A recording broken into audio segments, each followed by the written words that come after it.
Pasado mañana vamos a hacer la primera entrega de tarjetas del bienestar para la pensión de las mujeres. Está también con nosotros Adelfo Regino,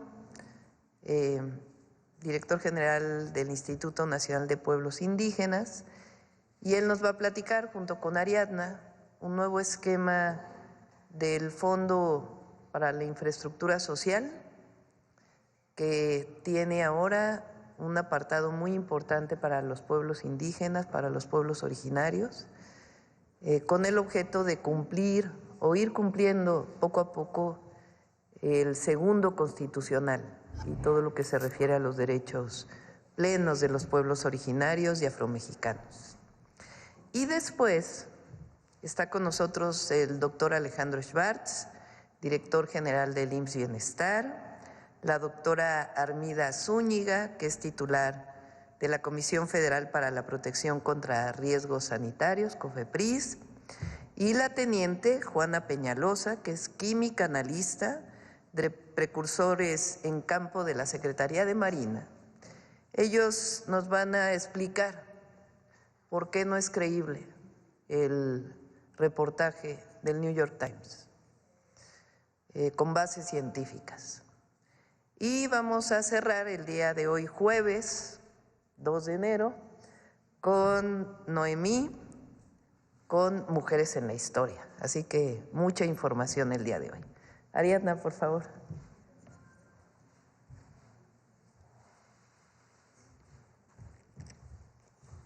Buenos días a todas y a todos. Feliz año, Presidenta. Vamos a iniciar con el informe del pago del bimestre enero-febrero de los programas de bienestar. Adelante. Gracias. Adelante. En el caso de los adultos mayores, 12.400.000 personas van a recibir su pensión bimestral.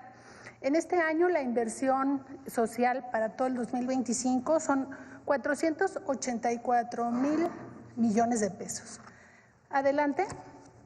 En el caso de las personas con discapacidad, se va a entregar la pensión a 1.395.040 beneficiarios derechohabientes de esta pensión. Recordemos que al ser ya un derecho constitucional, son derechohabientes. Y este año tenemos una inversión de 29.000 millones de pesos para este programa. Adelante. En el caso del programa de madres trabajadoras, vamos a entregar este apoyo, este sí es un apoyo, a 325.171 madres trabajadoras que tienen a sus niños en edad de educación inicial. La inversión es de 3.185 millones de pesos. Adelante. En suma, esta dispersión que corresponde a enero-febrero, vamos a entregar sus apoyos a 14.5 millones de derechohabientes y beneficiarios de estos programas. Los demás programas se van a ir entregando en los siguientes meses y seguramente aquí se va a informar. Para estos programas tenemos una inversión de 544.600 millones de pesos para este 2025. Adelante. Y el día de hoy inicia. Este es el calendario y el día de hoy, 2 de enero, inicia la dispersión del pago. Como ustedes ya saben, se paga en el orden de la letra del primer apellido de los derechohabientes y las derechohabientes.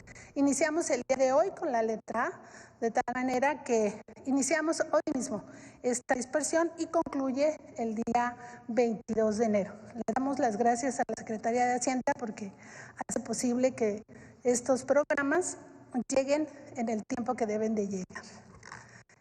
Esto respecto a los pagos de adulto mayor, discapacidad, madres trabajadoras. Adelante. Y bueno, también el día de hoy la presidenta nos pidió dar el informe de la pensión Mujeres Bienestar, que como ella ya lo informó, vamos a iniciar las entregas el día de mañana en el Estado de México. Adelante.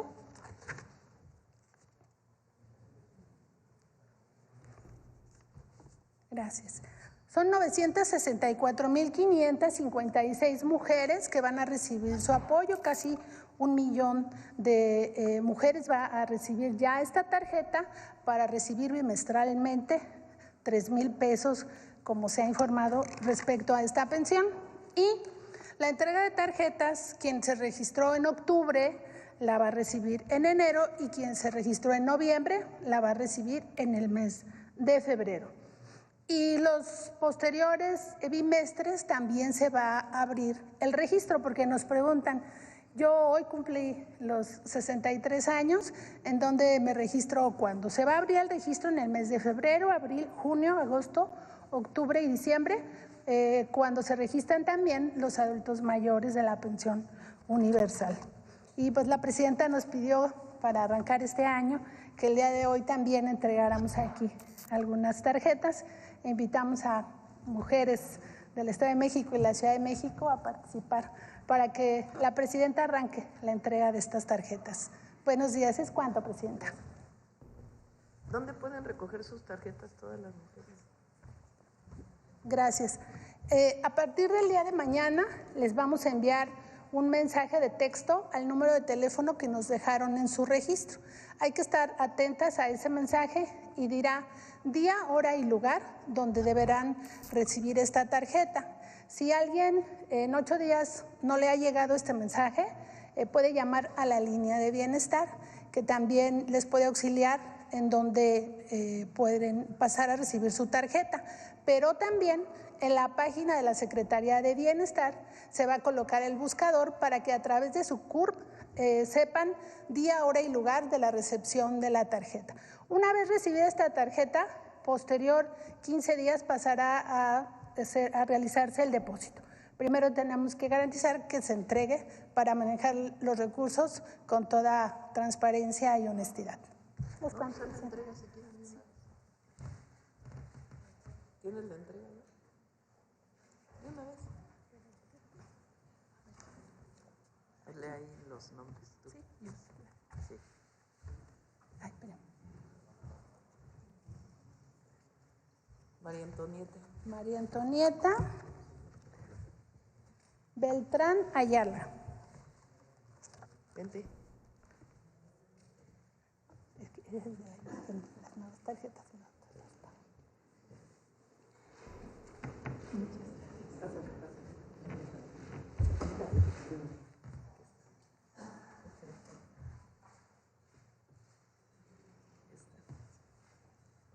Antonieta Rivera Ramos.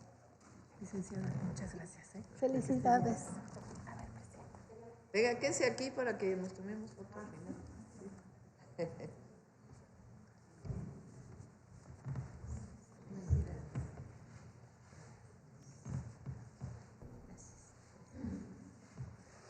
Paula Contreras García, del Estado de México, de la región Mazagua, presidenta.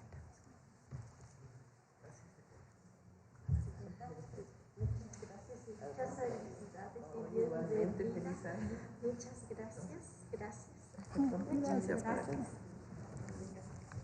María Eugenia García Celestino.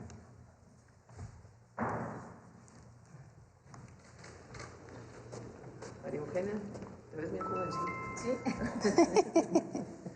Muchas gracias. Paulina Estrada Velázquez.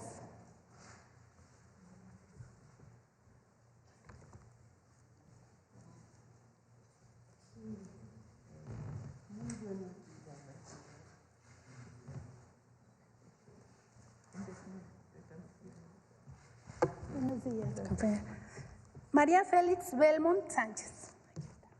María Félix. Es.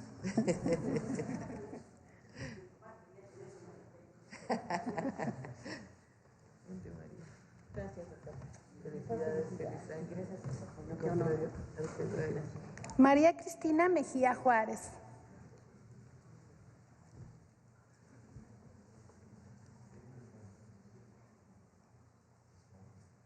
Muchas gracias. Gracias. Minerva Hernández Hernández. Minerva. doctora, me da mucho gusto. Igual. Conocerla.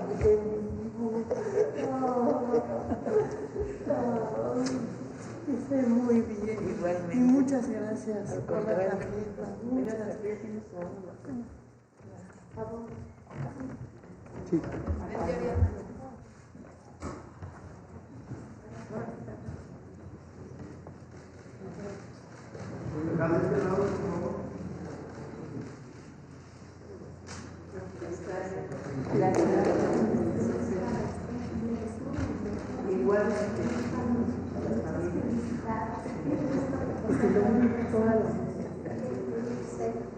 gracias. Yo les deseo lo mejorcísimo. Dios la guíe para las decisiones. Gracias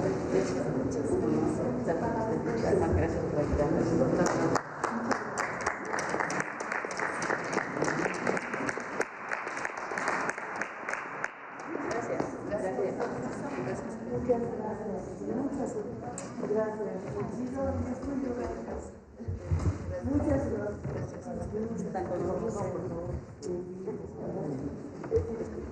Muchas gracias. Gracias. Adelfo.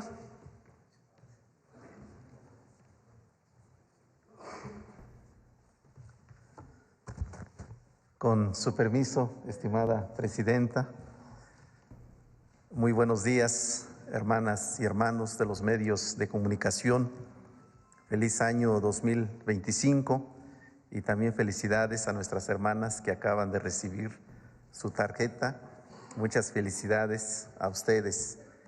Y queremos presentarles esta información, como lo ha anunciado nuestra presidenta, ya que desde el día 1 de octubre, fecha en que tomó posesión y cuando recibió el bastón de mando de parte de las mujeres indígenas de nuestro país, pues ella nos encomendó trabajar para hacer realidad, para implementar la reforma constitucional sobre los derechos de los pueblos indígenas y afromexicanos.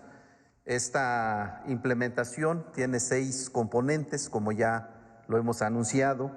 El primero de ellos es la traducción de esta reforma a las diversas lenguas indígenas de nuestro país, como se ha presentado el día 10 de diciembre del año pasado, en el que esta reforma ya se ha empezado a traducir en varias de las lenguas indígenas de México.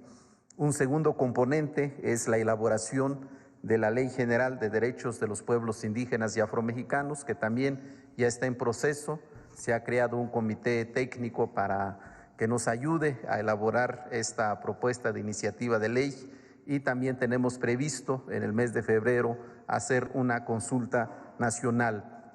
También se está trabajando en la armonización de las leyes secundarias del ámbito federal, porque pues es importante que sepamos que se trata de una reforma de Estado y se tiene que revisar todo el conjunto del ordenamiento jurídico mexicano.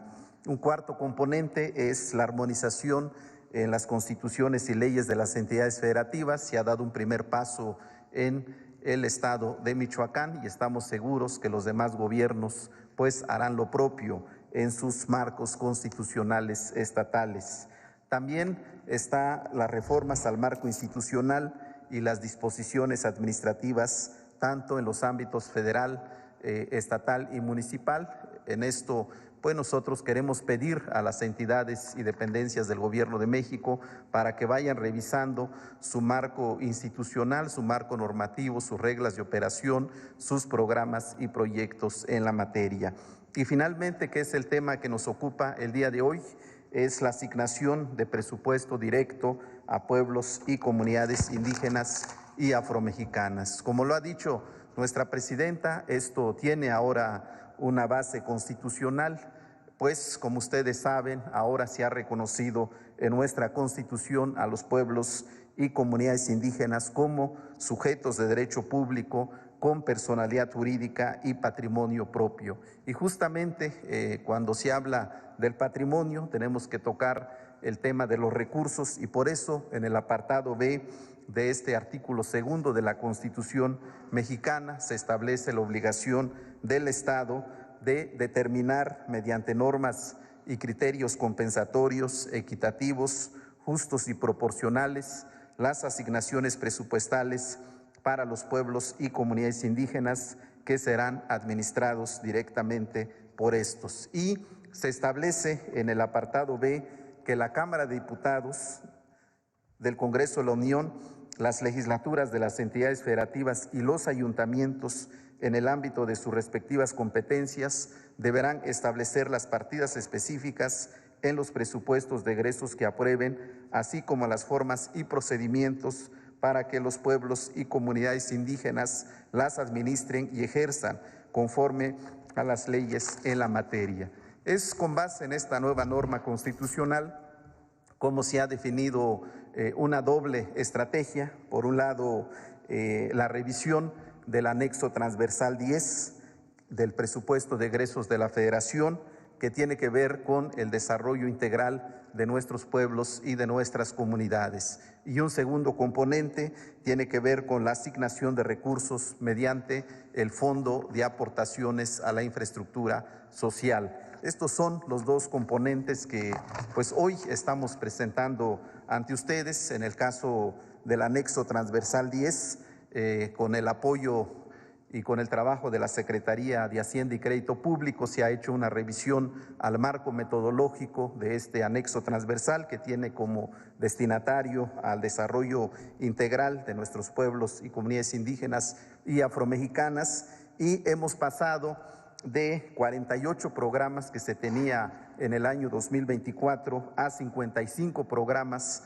en este año 2025. Estamos hablando de que el monto que tendrá este anexo transversal es de 221,032,86 millones de pesos. Hay un incremento de 67,000 millones de pesos con relación a los recursos ejercidos en este anexo transversal en el año pasado.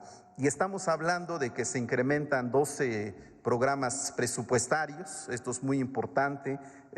El primero de ellos tiene que ver con el desarrollo, aplicación de programas educativos e investigación en materia agroalimentaria. En segundo término, la reconstrucción y conservación de carreteras, las provisiones para el desarrollo de trenes de pasajeros y de carga, provisiones para el desarrollo, modernización y rehabilitación de infraestructura de comunicaciones y transportes. También está el programa de producción y distribución de libros y materiales educativos. En sexto término, servicios de educación superior y posgrado, expansión de educación inicial.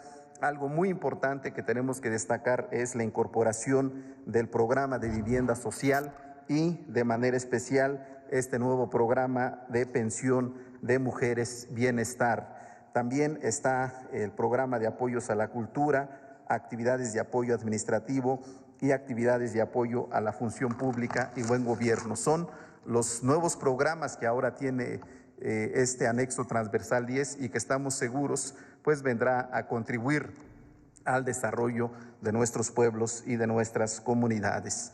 En cuanto a los porcentajes de este nuevo anexo transversal 10, estamos hablando de que el 36% corresponden a los subsidios de programas para el bienestar, 25% a programas de infraestructura, 13% a educación pública, 7% a agricultura y desarrollo rural, 6.4% aportaciones federales para entidades federativas y municipios, 6.3% a entidades no sectorizadas, donde está el presupuesto del Instituto Nacional de los Pueblos Indígenas, y 5% a otros programas del Gobierno de la República. En cuanto a los cambios normativos de este anexo transversal 10, debemos destacar que pues se reconoce por primera vez al pueblo afromexicano como sujeto de atención.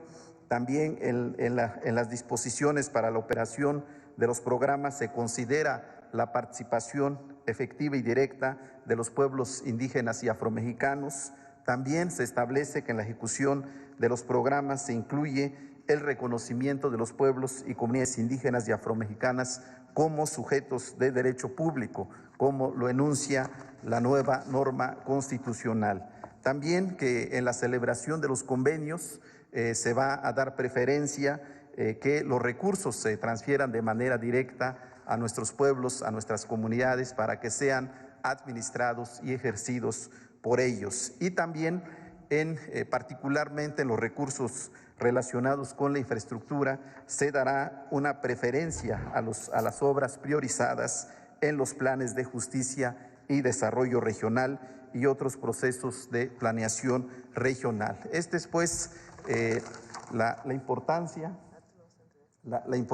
de este nuevo anexo transversal 10, porque se inspira en esta idea de transferir de manera directa los recursos públicos a nuestros pueblos y a nuestras comunidades, tal como pues ahora lo va a plantear también la secretaria Ariadna Montiel en cuanto al Fondo de Aportaciones a la Infraestructura Social, en donde la idea es que sea este recurso transferido de manera directa a nuestras comunidades, que sea administrado y ejercido a través de sus asambleas, de sus autoridades y de los comités que para tal efecto se conformen. Y finalmente quisiera mostrar el mapa de los pueblos indígenas y afromexicanos en el territorio nacional, que son los sujetos, son los beneficiarios de estas nuevas asignaciones presupuestales. Estamos hablando de 71 pueblos, 70 pueblos indígenas y el pueblo negro afromexicano, alrededor de 12.700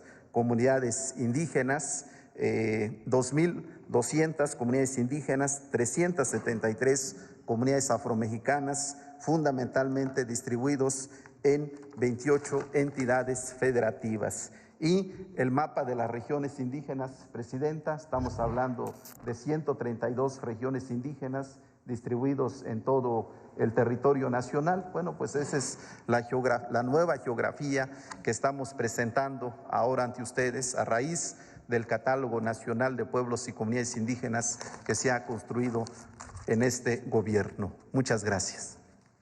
Gracias, Pedro. Gracias. Nosotros vamos a informar cómo va a operar el tema del FAIS. Adelante. Gracias. Como ya lo comentó nuestro compañero Adelfo, la reforma constitucional prevé tres cosas. Primero, que somos una nación pluricultural, que las comunidades hoy son sujetas de derecho público y que hay que adaptar las normas y los criterios para que haya una estrategia de compensación, de equidad, de justicia y entregar los recursos de manera proporcional. Sobre todo, que estos recursos se operen y ejecuten directamente por los pueblos. Esto es parte de la reforma. Adelante. El Fondo para la Infraestructura Social es uno de los 8 fondos que la Federación entrega a los gobiernos estatales y municipales bajo el concepto de aportaciones de la Federación. Los recursos de este fondo, que es un fondo que ha existido históricamente, se deberán destinar exclusivamente al financiamiento de obras públicas e inversiones para que atiendan directamente a las personas y zonas en pobreza extrema. Estas localidades de alto y muy alto grado de rezago social se determinan con diversos estudios por parte de INEGI, de tal manera que con este criterio ha operado este fondo. Por eso se consideró por parte de la presidenta que era el fondo de donde deberíamos partir para esta estrategia y derecho hoy de los pueblos. Adelante. El fondo tiene distintos rubros a los que deberá destinarse: agua potable, alcantarillado, drenaje y letrinas, urbanización, electrificación rural y de colonias pobres, infraestructura básica del sector educativo, también del sector salud y mejoramiento de la vivienda. Adelante. ¿Cómo se va a hacer la distribución del fondo? Bueno, primero este fondo tiene dos componentes. El fondo estatal, que es el Fondo de Infraestructura Estatal, el FICE, y el fondo municipal, que es el FAIS municipal, FAISMUN.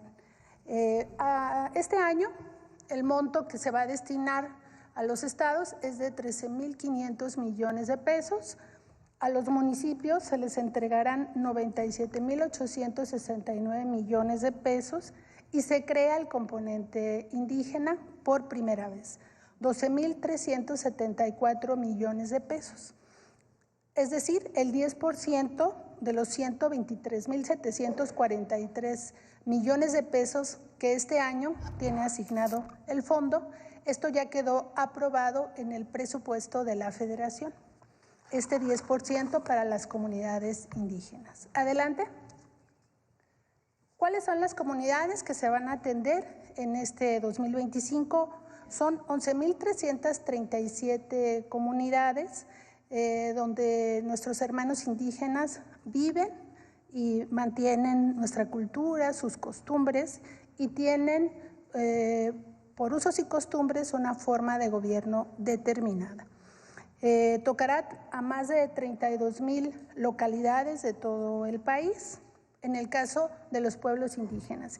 Y en el caso del pueblo afromexicano, son 369 comunidades en 400 localidades. En suma, estaremos atendiendo casi a 12.000 comunidades de 33.000 localidades de todo el país, porque algunas comunidades se integran por distintas localidades. Adelante. ¿Cómo se va a ejecutar el fondo? Primero, a través de un proceso de asambleas bajo los usos y costumbres de cada pueblo. Cada pueblo tiene su órgano de gobierno determinado de alguna forma y debe respetarse, y de esa manera definirán dos, comités de trabajo, de administración y de vigilancia de los recursos. Y es la asamblea comunitaria quien va a validar el cierre de las obras, la ejecución de las obras que sean correctas. Es cuanto. Ahora sí, entendí. Muchas felicidades a todas y todos. Felicidades, Presidenta, con su permiso. Muy buenos días tengan todas y todos. La dosis de toxicidad del fentanilo comienza en 0.2 miligramos. 0.2 miligramos, para que podamos tener una proporción, son 200 microgramos. Eso es lo equivalente a 3 o 4 pequeños granitos de sal. El fentanilo es 50 veces más potente que la morfina. Tanto la toxicidad como la potencia depende de la dosis. Es decir, cuanto mayor sea la potencia, menor será la dosis de exposición que dé lugar a un efecto tóxico. Esto significa que cuando una persona se expone a un opioide sintético potente por inhalación o por contacto en las mucosas, incluso en una cantidad tan pequeña como 4 o 5 pequeños granitos de sal, puede producir un grado de toxicidad que comprometa la vida del operador. No existe tampoco descrito científicamente ningún fenómeno fisiológico conocido como tolerancia letal a la toxicidad. Esto explica que inexorablemente se necesite un laboratorio donde se puedan controlar las condiciones de exposición, donde existan equipos especializados para realizar la síntesis química y con sistemas de ventilación profesionales. No una cocina doméstica como muestran el reportaje. No es posible hacer fentanilo como lo referido en la nota. A continuación, la doctora Armida Zúñiga, titular de COFEPRIS, y la teniente química Juana profundizarán el análisis.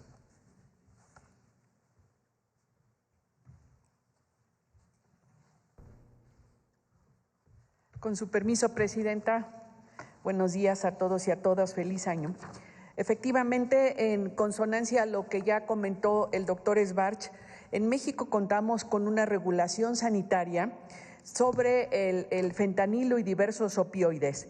Tenemos una clasificación legal de los opioides como el fentanilo, se encuentran clasificados como estupefacientes en la Ley General de Salud. son regulados también por la Ley Federal del Control de Precursores Químicos, que establece los mecanismos para controlar el proceso de los precursores químicos, los productos químicos esenciales e incluso las máquinas con las que se elaboran y encapsulan estas sustancias. Se tiene un control del suministro en toda la cadena, desde la producción, transportación, venta, almacenamiento y demás. Y estas y otras actividades sin autorización sanitaria constituyen delitos contra la salud, están tipificados como delitos contra la salud en nuestro marco legal y regulatorio. Se han hecho avances considerables en el marco regulatorio a fin de tener un mayor control y vigilancia de estos compuestos. Algunos ejemplos son que en el 2023 se realizó una reforma a la Ley de Precursores para actualizar las penas relacionadas con el desvío de precursores químicos para la producción de drogas sintéticas como el fentanilo. Otro avance que hemos tenido es un sistema que es una plataforma que se denomina SISUS, Sistema Integral de Sustancias, que fue creado en la COFEPRIS con el apoyo de la Secretaría de Marina para realizar trámites administrativos relacionados con actividades reguladas que involucren estas sustancias o incluso las máquinas para elaborar tabletas. Y actualmente se encuentra en proceso diversas modificaciones regulatorias, incluyendo anteproyectos de modificación a la ley federal y su reglamento, esto para mantener un marco jurídico nacional y acorde con el contexto internacional, inclusive para poder hacer una regulación más clara, más específica de estos compuestos. Se diseñó una estrategia en conjunto entre la Secretaría de Salud a través de la COFEPRIS, en conjunto con la Secretaría de Marina, para la creación de una comisión para la trazabilidad de estas sustancias químicas, es decir, conocer cómo se van distribuyendo desde que ingresan a nuestro país hasta su destino final en el ámbito ilícito y también en el ámbito de lo ilícito. Como ya mencioné, desde años previos se han trabajado diversos instrumentos, uno de ellos y que nos da las bases para trabajar de manera coordinada entre la COFEPRIS y la Secretaría de Marina. Se reformó un acuerdo para que la Secretaría de Salud, a través de la COFEPRIS, reasume el control y fomento sanitarios en materia de precursores químicos, químicos esenciales y medicamentos que sean o contengan estupefacientes. Así también en mayo del 2023 se reformó la Ley Federal para el Control de Precursores Químicos, Productos Químicos Esenciales y Máquinas para elaborar cápsulas, y de manera muy importante debo mencionar que recientemente en diciembre del 2024 se reformó el artículo 19 de la Constitución Política de los Estados Unidos Mexicanos en materia de prisión preventiva oficiosa, incluyendo el delito de fabricación, comercialización, transportación, importación y exportación de drogas sintéticas como el fentanilo. Esta estrategia se basa en 5 pilares. Uno de ellos es este que acabo de mencionar, el marco normativo. El otro es el tecnológico, que de manera resumida es lo que también ya comenté sobre la creación de una plataforma que es el Sistema Integral de Sustancias, que está en desarrollo y está en su fase inicial, que nos ayuda a realizar el control, registro y autorizaciones en materia de estupefacientes y sustancias psicotrópicas y productos que los contengan, así como productos químicos esenciales y precursores químicos, que tiene como objetivo coadyuvar en materia de salud y de seguridad. Actualmente esta plataforma, el SISUS, cuenta con un registro de 201 personas morales, 348 establecimientos, 198 representantes legales y 189 responsables sanitarios. Y a partir de febrero del presente año, esta plataforma estará disponible también para la industria regulada. El tercer pilar de esta estrategia es lo referente a las acciones operativas, a través de las cuales la Unidad de Inteligencia Naval de la Secretaría de Marina, en coordinación con la COFEPRIS, realizan visitas de verificación a establecimientos que distribuyen o almacenan este tipo de productos, y a la fecha se han realizado 473 visitas de verificación. El cuarto pilar de esta estrategia son lo que referimos como la inteligencia, ya que desde el año 2022 se creó la Unidad de Inteligencia contra Riesgos Sanitarios en la COFEPRIS con apoyo de personal de la Unidad de Inteligencia Naval de la Secretaría de Marina para llevar a cabo los mecanismos de coordinación de acciones estratégicas y de inteligencia para el control y vigilancia en materia de estupefacientes, sustancias psicotrópicas y productos que los contengan, así como químicos esenciales. El quinto pilar es lo relativo a la investigación y en este sentido se realizan diversas estrategias apoyadas en la Unidad de Inteligencia Naval de la Secretaría de Marina, y una de estas acciones que se han realizado es la certificación del Laboratorio de Farmacología y Toxicología del Centro de Estudios Navales de Ciencias de la Salud de la Secretaría de Marina por parte de la COFEPRIS.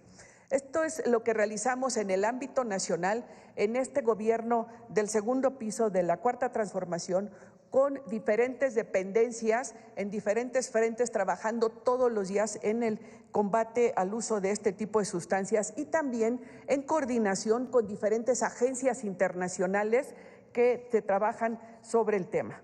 La siguiente, por favor. Esta es.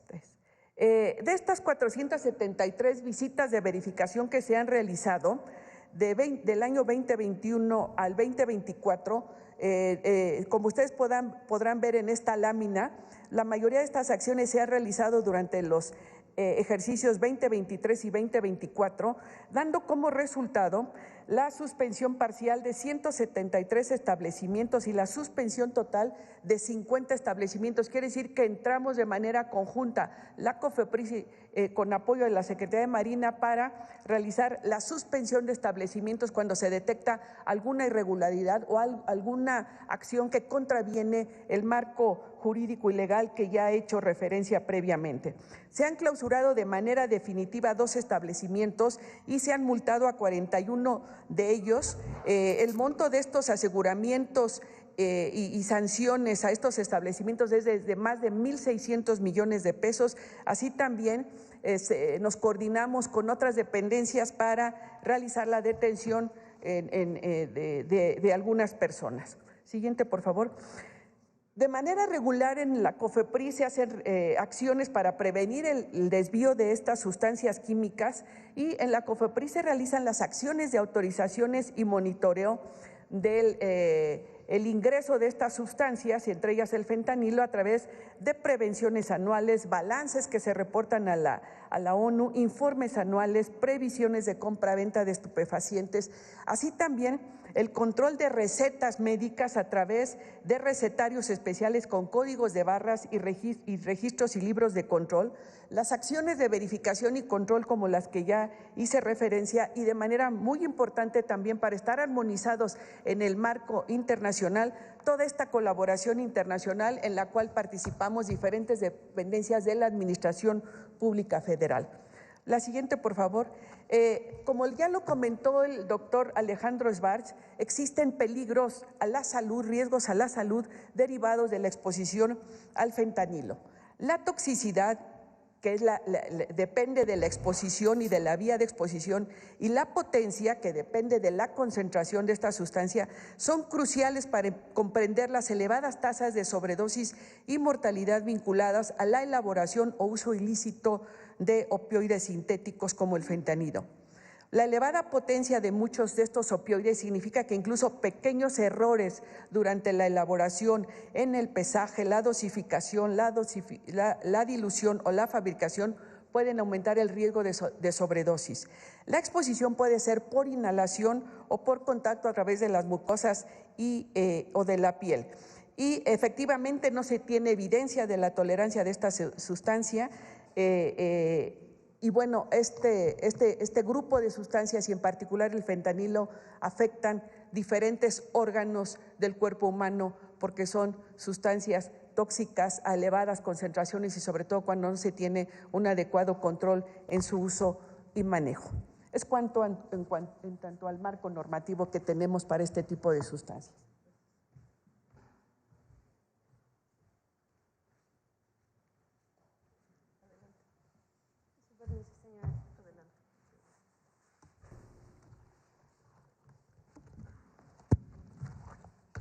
Muy buenos días. El pasado 29 de diciembre del presente año, el medio informativo The New York Times publicó un artículo denominado "Así es un laboratorio de fentanilo del cártel de Sinaloa", donde asegura que dos de sus reporteras, en conjunto con una fotógrafa, atestiguaron el peligroso proceso de producción de fentanilo en un laboratorio secreto ubicado en el centro de Culiacán, realizado por dos integrantes del grupo delictivo.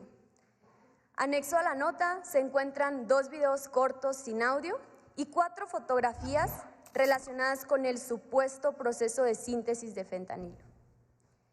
En el primer video, un video de 10 segundos sin sonido, se observa a 2 hombres no identificados manipulando 2 ollas con un líquido blanco hirviente en una estufa sobre la cual se observa un pequeño extractor de vapores.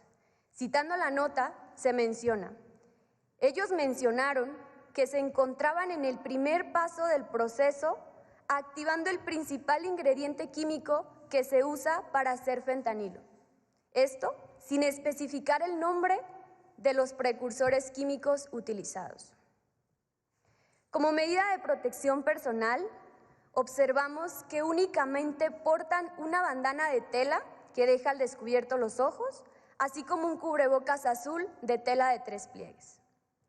Se identifica una cocina con una ventana de aproximadamente 1 metro cuadrado. En dicha habitación se observan incluso ingredientes como salsas y bebidas alcohólicas, así como otros electrodomésticos. En un segundo video, de 13 segundos, de igual forma sin sonido, se observa a un hombre no identificado manipulando un recipiente de aluminio con polvo color azul, indicando que se trata de fentanilo. Al realizar dicha actividad, no se identifica el uso de alguna protección personal, observándose exposición directa al supuesto polvo de fentanilo. En la primera imagen se observa polvo blanco sobre una mesa circular cercana a una fuente de luz, que según el medio informativo se trata de fentanilo terminado. En la imagen 2 se pueden apreciar las únicas sustancias químicas mencionadas en el artículo: el hidróxido de sodio y la acetona, mismas que fueron utilizadas en la presunta síntesis del fentanilo. Estos 2 químicos son químicos esenciales, utilizados en la elaboración de algunas drogas sintéticas. El término de químicos esenciales hace referencia a aquellas sustancias utilizadas en la síntesis sin tener que incorporar parte de su molécula, de su estructura molecular, a la molécula final o al producto final terminado. Tienen acciones como solventes o catalizadores, entre otros. En la imagen 3 se observa a un hombre no identificado incorporando tinta azul al supuesto producto terminado de fentanilo, esta vez utilizando guantes de látex. El uso de la tinta azul le confiere a los comprimidos lo característico, alusivos a unas tabletas de M30 o metadona. Derivado del análisis de la nota, no es posible reunir indicios suficientes para determinar que se realizó un proceso de síntesis de clorhidrato de fentanilo en citada locación, debido a que se menciona muy poco o nada del proceso de síntesis, así como de las sustancias químicas utilizadas. Durante el desarrollo de los videos y la redacción del artículo, no se observó o mencionan los principales precursores químicos para realizar o para sintetizar el fentanilo, como 4-ANPP, anilina y cloruro de propionilo, por mencionar algunos, mostrando únicamente sustancias químicas esenciales como el hidróxido de sodio y la acetona. No se observa el uso de equipo de protección personal mínimo requerido para evitar intoxicación por los gases tóxicos desprendidos durante la reacción de síntesis, o bien incluso la exposición directa al clorhidrato de fentanilo puro. Las principales vías de exposición de los opioides son por inhalación, exposición dérmica e ingestión, por lo cual el uso de guantes y equipos de respiración autónoma son indispensables para realizar este tipo de actividades. En una parte del video explican los supuestos cocineros que ellos no necesitan el mismo equipo de protección personal que las reporteras. Esto debido a que ellos han desarrollado una tolerancia a la droga letal. Si bien existen factores que pueden influir en la toxicidad, tal como la tipología física de una persona, no existe evidencia científica que respalde tal idea. Anexo a esto, el uso del pasamontañas o bandana y el cubrebocas de tela de 3 pliegues observados en los cocineros podría estar relacionado únicamente como medida de protección de su identidad y no como una medida de protección personal. Respecto a lo mencionado por los supuestos cocineros sobre el desmantelamiento de una casa de seguridad del grupo por parte del Ejército Mexicano horas antes de la grabación de los videos y que derivado de esta acción habrían cambiado de ubicación el supuesto laboratorio con tal rapidez, no corresponde con la dinámica criminal habitualmente observada, ya que normalmente se presenta una interrupción o una postergación de las actividades ilícitas por un periodo mayor hasta encontrar un lugar adecuado para poder continuar con el acondicionamiento de tales drogas. Por lo anterior, se concluye que no existen los elementos suficientes para demostrar que la información presentada en el artículo de The New York Times documenta un laboratorio de síntesis de clorhidrato de fentanilo. Bueno, como pueden ver, para producir fentanilo en un laboratorio se requiere un laboratorio con condiciones donde se pueda regular y medir las condiciones de exposición, donde existan equipos de protección personal especializados para la elaboración de un proceso de síntesis química complejo, como es la elaboración del fentanilo, y con sistemas de ventilación profesionales. Sobre todo sistemas de ventilación profesionales y no el ventilador presente en la nota.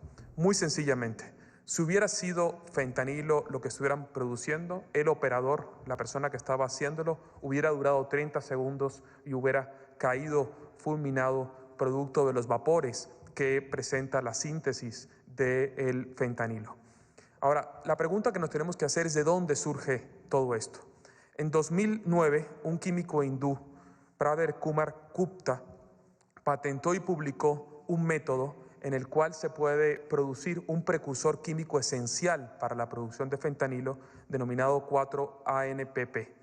En los anteriores métodos se tenía que hacer 3 o 4 pasos anteriores, y con el método de Gupta, que él lo patentó y que lo publicó en las redes sociales, con tan solo 2 pasos se puede producir este precursor. Sin embargo, no es fácil de producir y no está exento, como hemos visto con la exposición de las doctoras, de profundos riesgos a la salud del operador que requieren de un traje especial para poder producir. Hay un fenómeno, compañeras y compañeros, de fetichismo de la mercancía, de mucha imaginación y de mucha publicidad, sobre todo a partir de series televisivas que han hecho una caricatura de la producción de este método. ¿Será cuánto? Voy. A ver, un tema importante. Por supuesto que desde el Gobierno de México y las instituciones de seguridad y la propia Fiscalía General de la República, pues investigan y detienen ahí donde hay un delito grave de fabricación o producción de algún tipo de droga que es ilegal. En particular, se han desmantelado muchísimos laboratorios en nuestro país relacionados con la producción de metanfetaminas. Lo que estamos planteando aquí es la publicación de un artículo en el New York Times, que no es el primero, relacionado con temas de fabricación, producción de drogas. Estamos aquí hablando de cómo se producen estos artículos a partir de información que no es creíble. Miren, nada más pongan la última vean lo que dice la nota. Dice que quien fabricaba esto, que estaba en el video, tenía tolerancia a la droga letal. Bueno, si hubiera tolerancia a la droga letal, pues no habría las muertes por fentanilo que hay en los Estados Unidos. Entonces, lo que estamos aquí, de lo que se trata esta discusión y esta presentación con bases científicas, es de si debemos o no mencionar en esta mañanera y en cualquier lugar y en cualquier sitio cuando hay una nota que es evidentemente o que evidentemente no tuvo información creíble. Eso es lo que está a debate, porque después de la nota del New York Times se dejó venir en toda la prensa nacional que cómo era posible que la presidenta presentara esto, comentócratas, etcétera, etcétera, etcétera. Repito, por supuesto que combatimos principalmente la comercialización de estas drogas y particularmente el fentanilo, y vamos a colaborar por razones humanitarias siempre para evitar si hay tráfico de fentanilo hacia los Estados Unidos desde México y la venta en nuestro propio país, que se combate de diversas maneras. La próxima semana ya presentamos la nueva campaña para evitar el consumo de las drogas y particularmente del fentanilo, y también desde la perspectiva de la seguridad pública y de la Fiscalía General de la República. Pero aquí estamos defendiendo el derecho a la información y si es factible o no que un medio que no sea mexicano o no publique notas que no son creíbles desde la perspectiva científica, como se ha mencionado aquí. Entonces, ese es el tema que nosotros estamos planteando, repito, porque este medio fue el que planteó en su momento, entre otros, que si había habido en el 2006, en la campaña de el entonces candidato Andrés Manuel López Obrador, un financiamiento ilícito, que si químicos estaban siendo cooptados, estudiantes para producción de drogas más letales, cuando en realidad todos sabemos que la producción de fentanilo y de los opioides viene de las propias farmacéuticas. La próxima semana iniciamos esta miniserie en la mañanera de cómo es que viene la adicción a los opioides, en particular en los Estados Unidos, y cómo fue que inició esta producción. Entonces, es importante que se conozca, se diga y que haya información veraz. Los medios de comunicación, cualquiera que éste sea, tiene la obligación de dar información veraz. Adelante, ahora sí. Sobre el tema, a ver, acá. Buenos días, Presidenta. Buenos días. Hans Salazar de Noticiero en Redes. Antes que nada, feliz año. Gracias. Feliz años a todas y todos los presentes, a mis compañeros, compañeras. Esta narrativa de la que se está mencionando, el New York Times, que es un periódico o es un medio de comunicación que no es la primera vez que sirve a ciertas narrativas, hay que ponerlo en claro. Narrativas que favorecen a gobiernos, al gobierno estadounidense, y hay incluso estadística y hay análisis al respecto a partir de todo esto que se está generando, donde generan todo esta difusión de, yo no diría un trabajo periodístico, sino un trabajo de golpismo, así tal cual. Incluso hay ya varios trabajos periodísticos que están cuestionando este tipo de cosas, y sin embargo, como usted ha dicho, hay medios de comunicación muy concretos, hay periodistas muy concretos, pues que no viene al caso hacer una lista aquí, sabemos cuáles son, que alimentan esta narrativa de que no se está haciendo nada, de que este tipo de escenas que al final de cuentas incluso llegan a esta barbaridad, efectivamente, de que pues quien cocina esto se vuelve inmune a gases tóxicos o a cosas tóxicas como estas. La pregunta sería, Presidente, en este contexto y ya próximo a la toma de posesión del presidente estadounidense Donald Trump, ¿Cuál es su percepción de todo este contexto, de todo esto?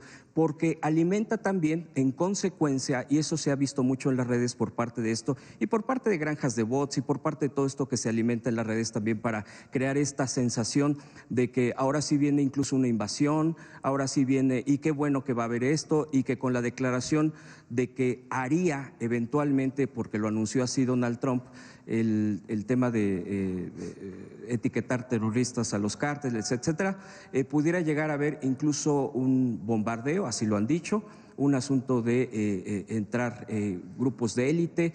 ¿Qué respondería ante este concreto, Presidenta? Y si usted ve la misma narrativa que se está generando en torno a este momento previo a la toma de posesión, que por cierto también quisiera preguntarle de una vez, también en esto, próximo a la toma de posesión de Donald Trump, la presidenta Xiomara Castro, que ha salido, la presidenta de Honduras, ha salido a decir que si se ordenan deportaciones masivas como lo ha anunciado Donald Trump, sacaría de su país las bases militares de Estados Unidos, cambiando la política de, pues que se ha tenido.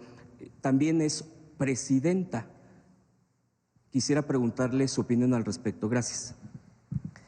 Primero, decir que estamos combatiendo y vamos a seguir combatiendo el acercamiento de los jóvenes a las drogas, particularmente esta droga tan letal como el fentanilo.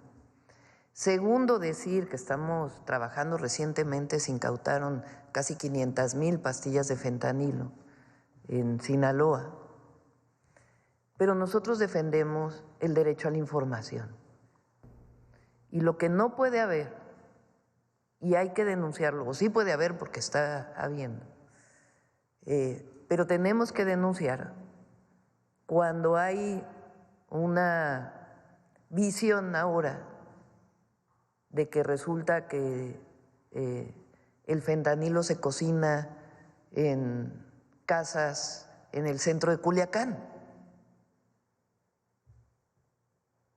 por personas que salen en un video en el New York Times que no tienen ninguna protección y que se atreven a decir que es que ya desarrollaron mecanismos en donde no les afecta esta droga, o los precursores a la hora de estar desarrollándola.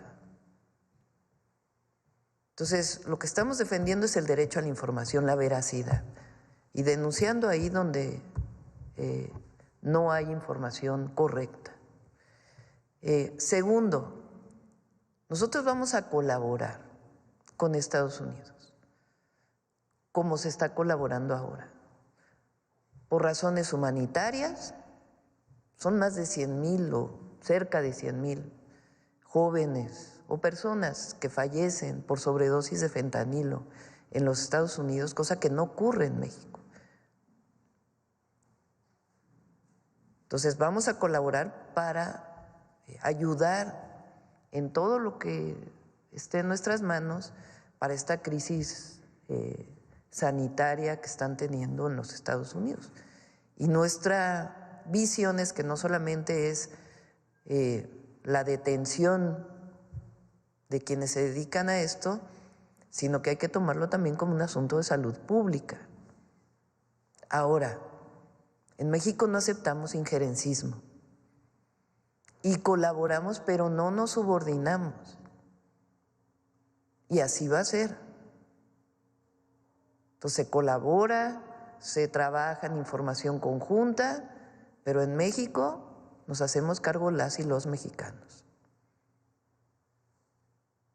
Porque las formas de injerencismo, primero, somos un país libre, independiente y soberano. Y segundo, no siempre dejan buenas cosas. Bueno, nunca dejan buenas cosas cuando hay injerencismo.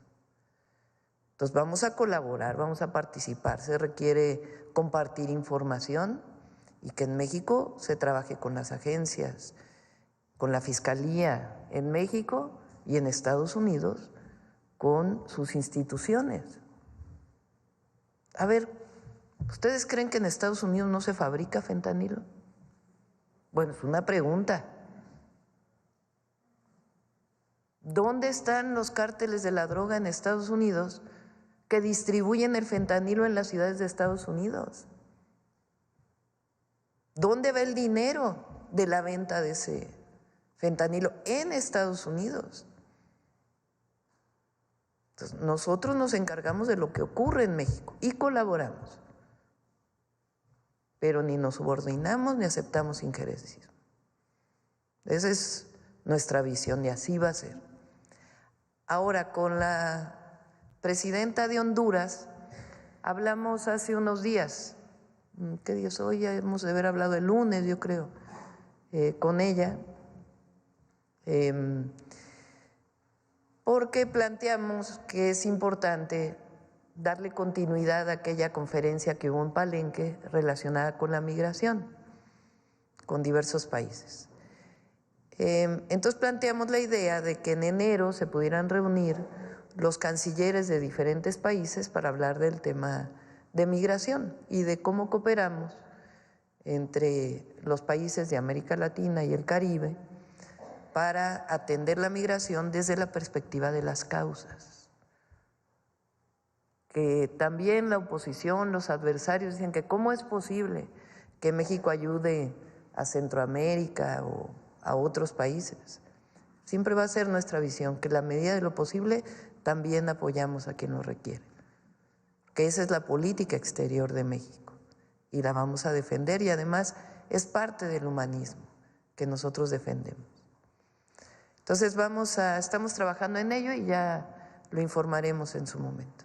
Por cierto, Presidenta, gobernadores y gobernadoras de la Cuarta Transformación del movimiento, así que han llegado a sus cargos respectivos, la han respaldado en el desplegado. ¿Ha hablado con ellos? ¿Viene alguna reunión al respecto en el tema migratorio del respaldo a las políticas del gobierno federal? También sería mi pregunta. La Secretaría de Gobernación ha estado reuniéndose con algunos gobernadores o hablando a distancia, en conferencias a distancia, para atender el fenómeno migratorio y particularmente en caso de que hubiera deportaciones. Ahora, y esto es importante, yo pienso que va a haber buena relación con el presidente Trump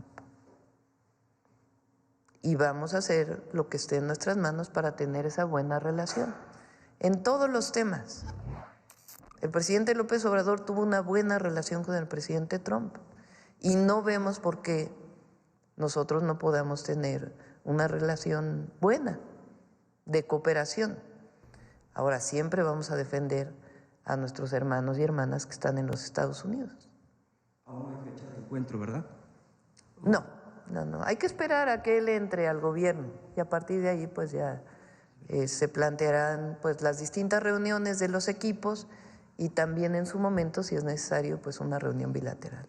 Por último, Presidenta, quisiera preguntarle sobre una encuesta que sale el día de hoy sobre este año que estamos iniciando, donde hay un optimismo muy alto de la gente, de acuerdo a estos resultados de un medio nacional, donde 87% espera que sea bueno o muy bueno, particularmente en el tema de la economía y seguridad. Incluso, de acuerdo también a esta encuesta, 12 puntos son más que esa perspectiva que se tenía desde el año pasado. Y también preguntarle sobre el cambio de fiscal en Guanajuato.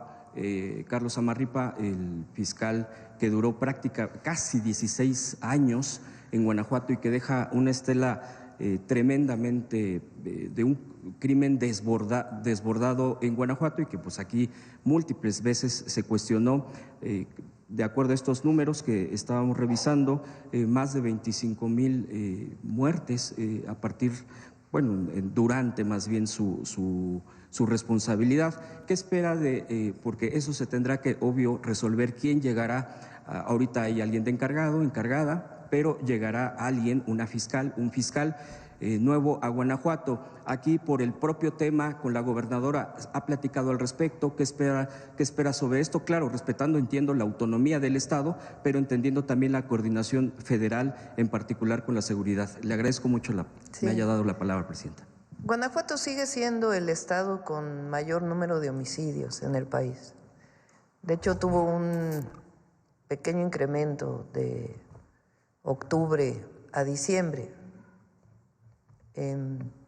Entonces, por supuesto que nosotros queremos apoyar, colaborar y hacer el trabajo que sea necesario para construir la paz en Guanajuato. De hecho, hay 2 grupos que están trabajando en atención a las causas, en Celaya y en León. Esto es producto de varios temas. Uno, evidentemente, de que no se ha atendido. Y en el gobierno anterior se quiso responsabilizar al gobierno federal como si los gobiernos estatales no tuvieran responsabilidad. Pero además es producto también de un modelo de desarrollo fallido en el estado de Guanajuato. Guanajuato no solamente es el estado con mayor número de homicidios, sino que es el estado con el ingreso medio más bajo de todo el país, con el mayor número de adicciones. León es la ciudad que concentrada tiene la mayor pobreza, aun cuando León era de las ciudades pues más prósperas en algún momento del país. Hoy la pobreza, el porcentaje de pobreza es muy alto. Hay una sola preparatoria pública en León, Guanajuato. Entonces, se tiene que atender desde distintas perspectivas, sí, desde la Fiscalía, la Secretaría de Seguridad del Estado y la coordinación con las fuerzas federales y la Secretaría de Seguridad y Protección Ciudadana del Gobierno de México, pero también atendiendo de fondo un modelo de desarrollo que llevó a la violencia y a la pobreza y a la desigualdad. Entonces, desde ahí hay que atenderse. Y con la gobernadora, pues, habría que ver quién está planteando ella, tiene que ser aprobado por el Congreso del Estado. Ha estado en comunicación con el secretario de Seguridad y con la secretaria de Gobernación. Estuvimos ahí en esta primera gira que hicimos por el país. Y bueno, creo que de todas maneras es bueno que el fiscal haya dejado ya el cargo. Es evidente que no hizo un buen papel. Y ahora hay una encargada del despacho y vamos a ver pues a quién se propone. Ahora, sobre el tema de la perspectiva, ¿por qué no me pasas la presentación de algunos indicadores? Porque también se descoce la oposición en... A ver, préstenme el micrófono.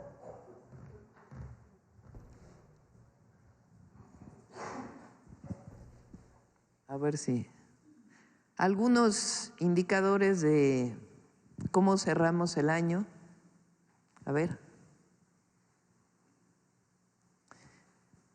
Bueno, esta es la variación del tipo de cambio hasta el último día del presidente Andrés Manuel López Obrador.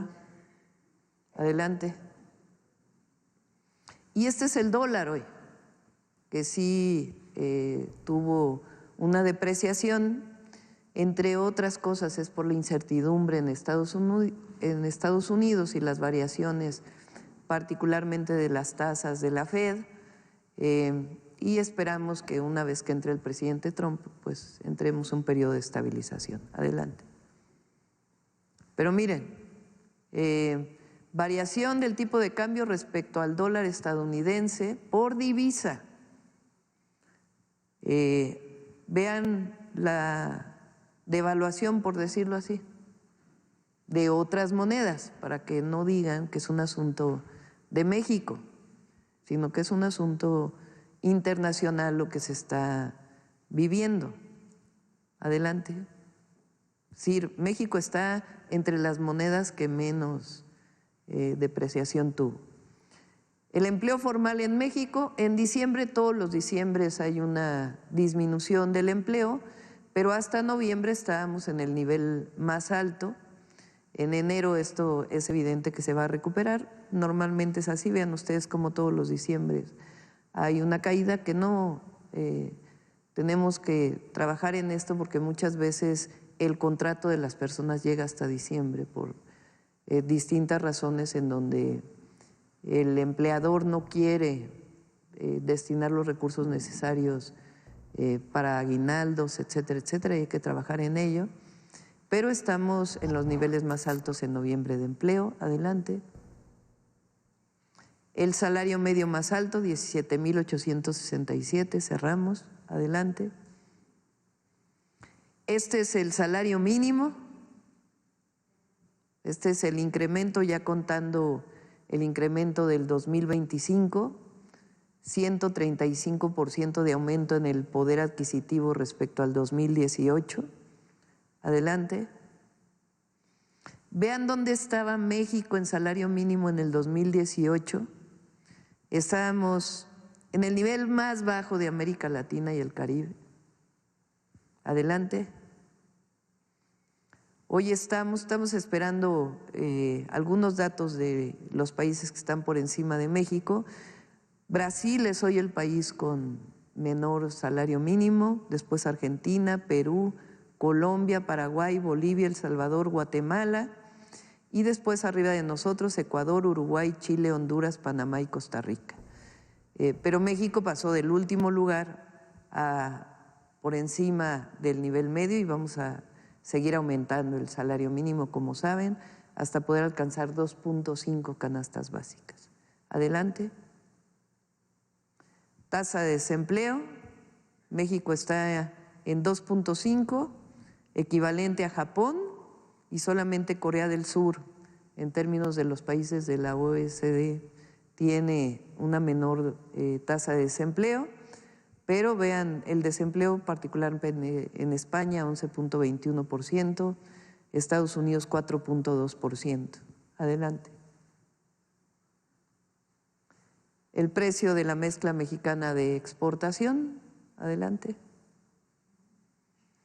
Precio promedio de la gasolina. Mañana viene la Secretaría de Hacienda, vamos a hablar de distintos temas y entre otros a platicar sobre el tema del precio de la gasolina, pero comparado con muchos otros países del mundo. Adelante. Y evaluación de los ingresos tributarios, récord histórico, cerramos con el 31 de diciembre, adelante, con más de 400,000 millones de pesos adicionales a los del 2023, adelante. Incremento en puntos porcentuales de la deuda, que también este es un tema que están planteando. De todas maneras, estamos por debajo del crecimiento de los otros gobiernos, adelante, del gobierno de Peña particularmente. Esto tiene que ver, entre otras cosas, por el dólar. Deuda pública respecto a otras economías mundiales, aún con esta condición, México está abajo de Corea del Sur, Australia, Alemania, Sudáfrica, Brasil, Reino Unido, Canadá, España, Francia, Estados Unidos, Italia y Japón. Adelante. Inversión extranjera directa récord, 34,313 millones de dólares. Adelante. Y bueno, somos hoy el principal socio comercial de los Estados Unidos. Adelante. Reservas internacionales del Banco de México en niveles récord. La inflación anual en 4.55% en noviembre, está por dar INEGI los datos de cómo cerramos en diciembre. Recientemente sacó un dato, este es el dato del INEGI, adelante. Crecimiento del PIB, si bien es hasta el tercer trimestre en 1.6%, pues estamos por arriba de Corea del Sur, Francia, Bélgica, Italia, Austria y Alemania. Adelante. Y seguimos siendo la 12ª economía del mundo, pasamos de la 15 al 12, estamos por encima de España, de Corea del Sur, de Australia, de Indonesia, Países Bajos, Turquía, Arabia Saudita y Suiza. Algunos de los indicadores para los pesimistas de la oposición.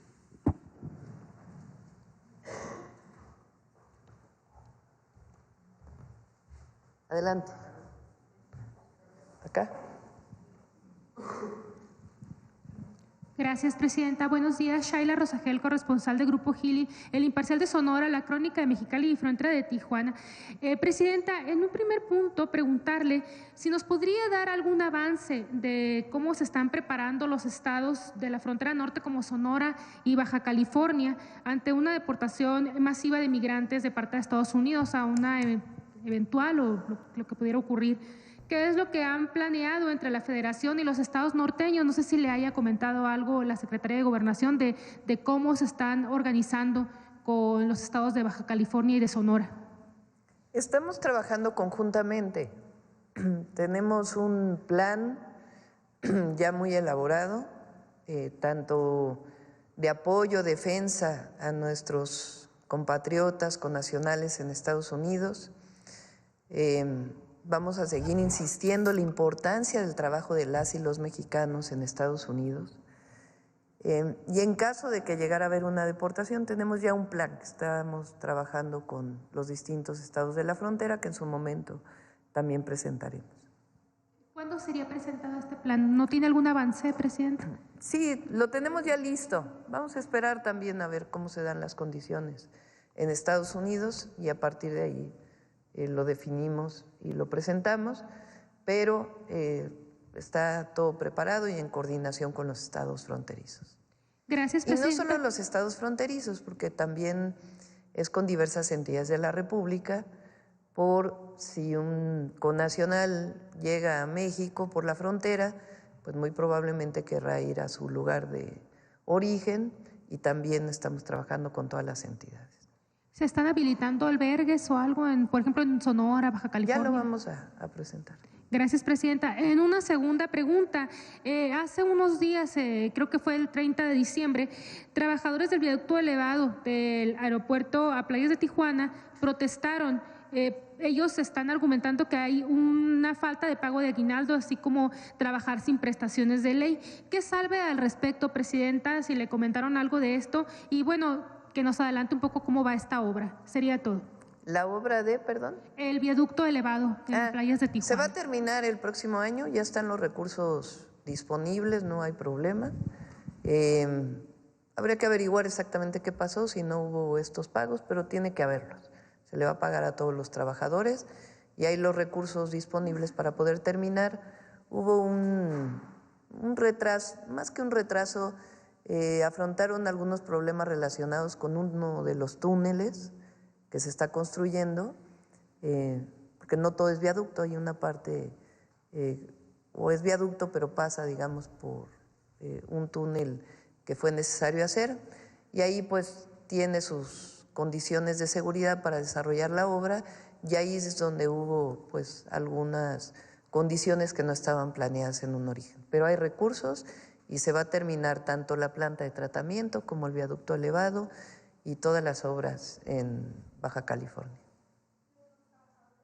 Sí, si hay algún problema de algún retraso en un pago, se va a corregir, no hay problema. Hay recursos. Carlos.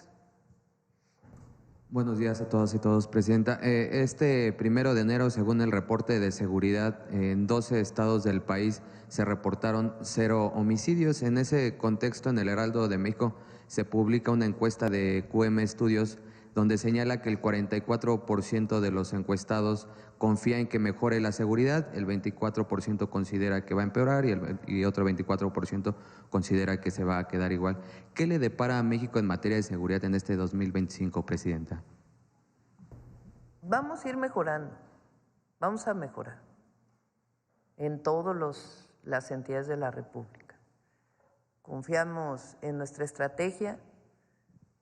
Diciembre hubo menos homicidios, ya lo vamos a presentar el 9 de enero, el primer reporte de seguridad con el cierre al 2024 y comparado con los otros años, y estamos fortaleciendo todas las acciones de seguridad, desde la atención a las causas hasta el fortalecimiento de la inteligencia y la investigación, la coordinación con todas las entidades de la República y con la Fiscalía General de la República. Entonces, va a mejorar la seguridad de nuestro país y se va a ir notando poco a poco.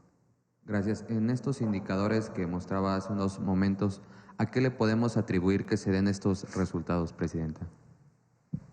¿De la encuesta, dices? De los indicadores que presentó hace un momento. Pues a que el modelo del humanismo mexicano funciona. La 4T da resultados. El otro día estaba leyendo, antier, ayer, a los comentócratas que dicen que se acabó la democracia en México. Atribuyen el mal resultado que tuvieron en la elección, porque en realidad es eso. O sea, ¿por qué no se sientan a hacer una autocrítica? ¿Por qué les fue tan mal en el 24? Porque atribuyen su mal resultado a su falta de representatividad en el Congreso de la Unión. Y entonces vuelven con que la Sala Superior del Tribunal de Justicia Electoral no sobrerepresentó en la Cámara de Diputados, en la Cámara de Senadores, cuando ya está más que demostrado que se aplicó la fórmula que dice la Ley de Procedimientos Electorales, igual que se aplicó en el 21, en el 18, en el 15. Entonces, en realidad, deberían hacerse una autocrítica. ¿Por qué les fue tan mal? ¿Por qué ganaron en tan poquitos distritos? ¿Por qué estados gobernados por ellos ganamos los diputados federales y los senadores? En vez de decir que hay falta de democracia, que México está yendo al autoritarismo, cuando sus propios escritos en contra del gobierno demuestran pues que es falso, ¿no? Que hay libertad de expresión, libertad de reunión. Entonces, la 4T da resultados y eso lo reconoce el pueblo de México, porque somos un gobierno del pueblo, aunque no le guste a los adversarios. Ese es el fondo, de que por primera vez los recursos del pueblo, de los impuestos, se regresan en obras públicas, en obras de infraestructura, en obras estratégicas, en programas de bienestar, en derechos sociales, y así va a seguir siendo, porque el pueblo decidió que continúe la cuarta transformación. Entonces, siempre nuestra economía está vinculada con otras economías, particularmente la economía de los Estados Unidos. Pero eso, antes decían que lo que le pasara, cualquier cosa que le pasara a Estados Unidos, pues iba a ser 5 veces mayor en México. Decían aquella cosa de, no me acuerdo cómo era el de Carstens, aquel… ¿Resfriado? Ese. Y ahora lo que estamos haciendo es fortaleciendo la economía interna. Y ya en estos primeros 15 días vamos a presentar el Plan México, para que se vea que además de todo lo que hemos hecho, hay un plan para los próximos años de fortalecimiento de la economía nacional y de bienestar del pueblo de México. Entonces, el pueblo de México está con el gobierno y el gobierno no va a traicionar al pueblo de México. Por último, no me presenté, Carlos Navarro del Heraldo. Estas mismas voces críticas han señalado que en este esquema de los programas del bienestar ya no va a haber suficiencia presupuestal en un futuro, que ya va a ser insostenible este esquema. ¿Qué responder a esos señalamientos? Pues que es falso. Vamos a llegar a cerca de $1 billón de pesos en adelante de programas de bienestar y derechos sociales, sin contar educación y salud. Para nosotros es inversión. Fíjense, aprovechando, ¿cuántas veces dijeron que estaban a favor de los programas sociales? La candidata del PRIAN se sacó sangre para firmar de que estaba a favor de los programas sociales. Nada más que los partidos que la postularon han votado en contra de los programas de bienestar.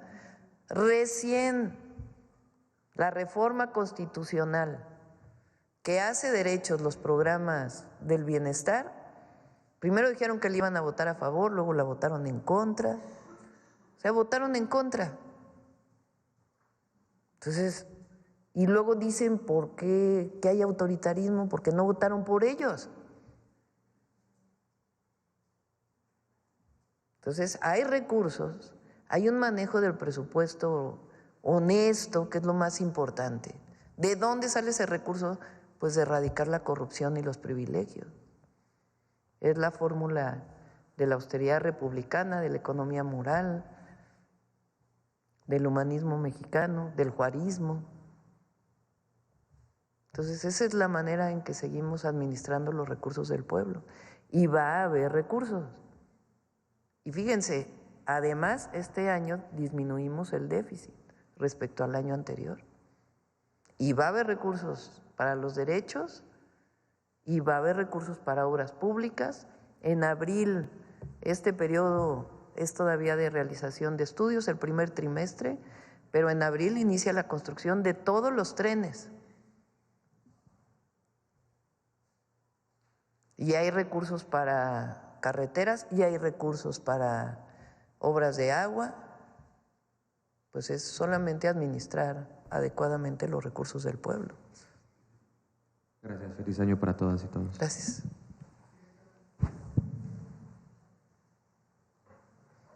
Muchas gracias, Presidenta. Eliane Valadez, del canal de Eli TV Oficial de YouTube. Feliz año a usted, a su equipo y a todos los compañeros aquí presentes. Muchísimas gracias por darme la palabra y primero quisiera iniciar preguntándole su opinión acerca de los diferentes actos de violencia o terrorismo que han sucedido pues en las últimas horas en Estados Unidos. ¿Cuál es su opinión acerca de esta ola de violencia que ha azotado Estados Unidos?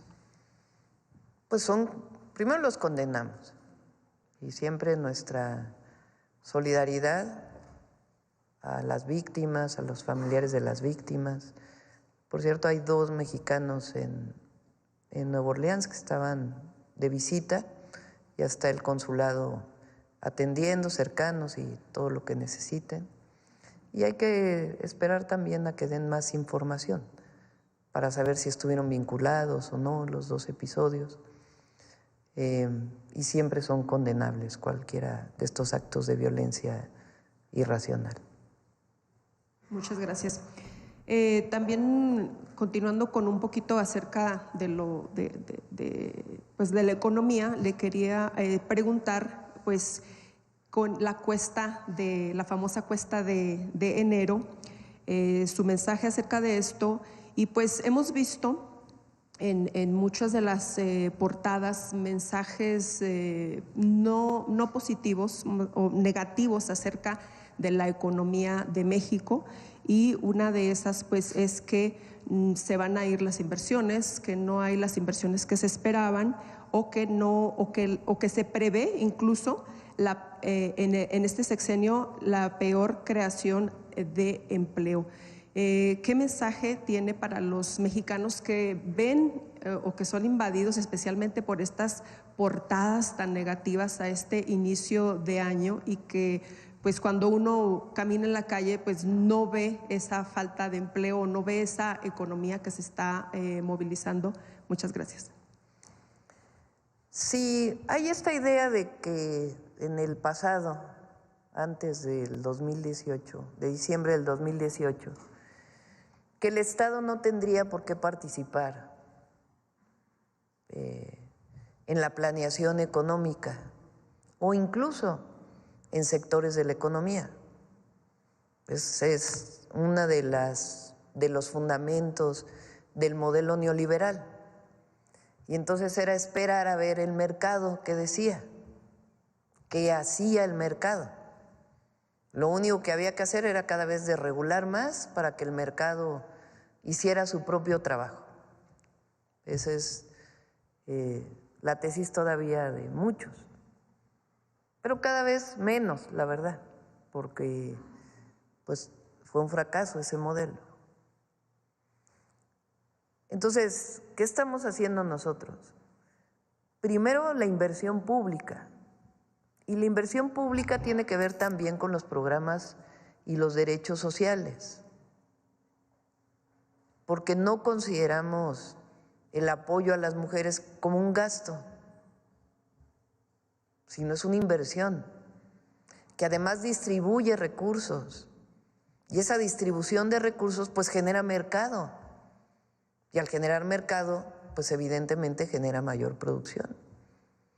Entonces estamos hablando de 800,000 millones de pesos que van a ser distribuidos a todo el pueblo de México. Entonces, esa es una inversión. La segunda es la inversión pública en carreteras, en obras de agua potable, en trenes, en vivienda. La inversión pública en vivienda va a generar alrededor de 600,000 empleos. Se estima que por una casa que se construya se generan de manera directa 4 empleos y de manera indirecta por lo menos el doble.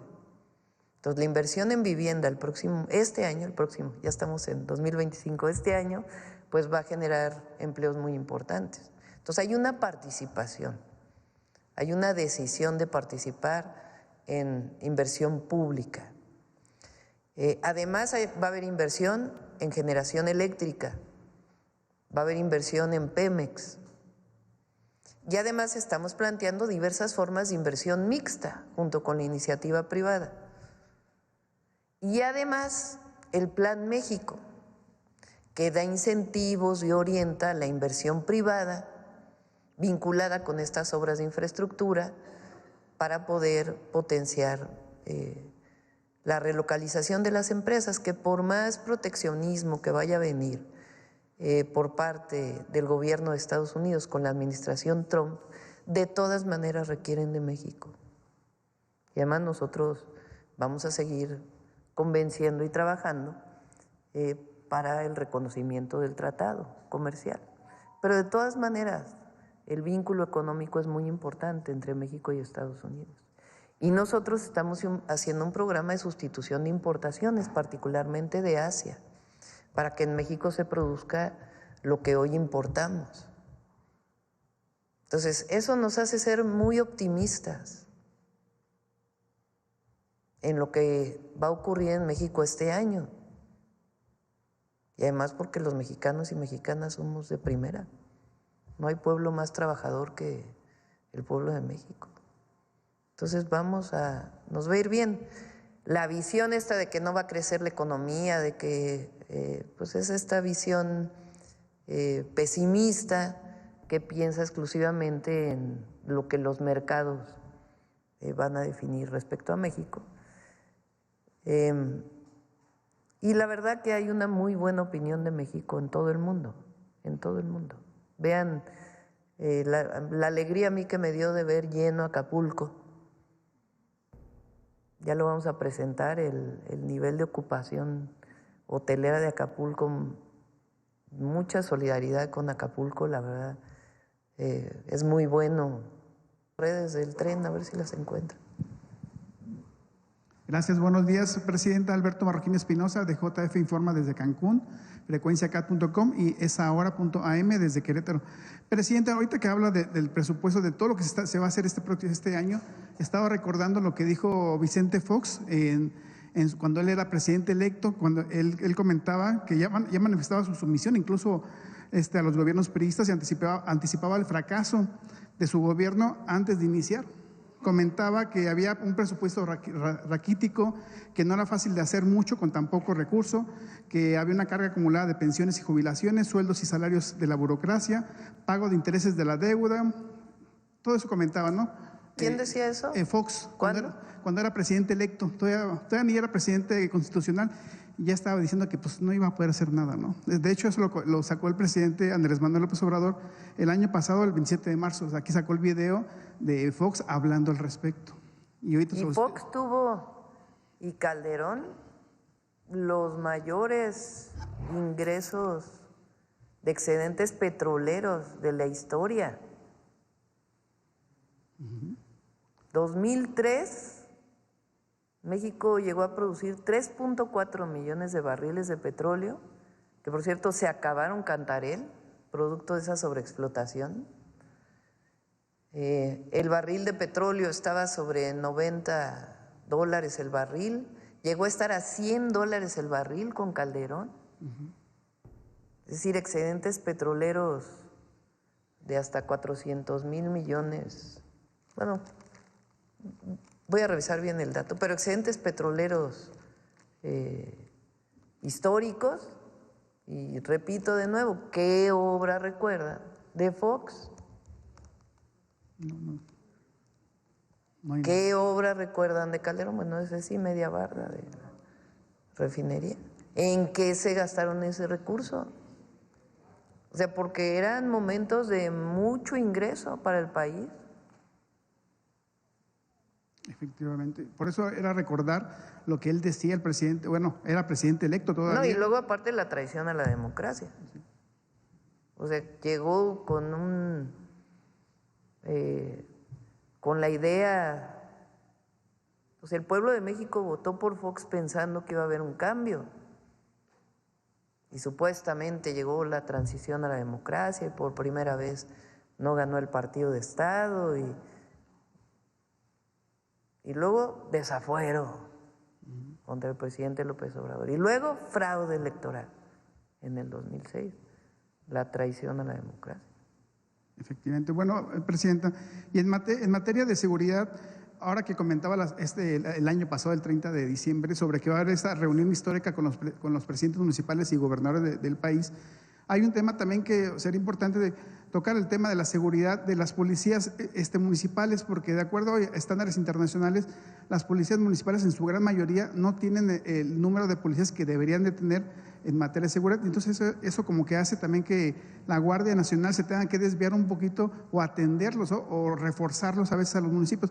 ¿Cómo se va a plantear ese tema en la próxima reunión de seguridad? O si lo tiene contemplado, Presidenta, hablar sobre ese tema de seguridad con los presidentes municipales. Sí, no se va a tocar el tema de seguridad, vamos a hablar esencialmente de infraestructura y del nuevo esquema del país. Es muy importante lo que plantearon aquí Adelfo y Ariadna. Se están destinando, además del propio incremento que tiene el recurso que se destina a pueblos originarios y afromexicanos por las distintas acciones que estamos haciendo. Recuerden que en pueblos originarios la pensión Mujeres Bienestar viene de 60 a 64, pero además son casi 13,000 millones de pesos que por primera vez en la historia se destinan a obras de infraestructura social a los pueblos. Y tiene que crecer, tiene que ir creciendo ese recurso año con año, pero iniciamos pues cumpliendo con la reforma constitucional para beneficio de los pueblos originarios, con este presupuesto adicional de cerca de 13,000 millones de pesos para obras de infraestructura social.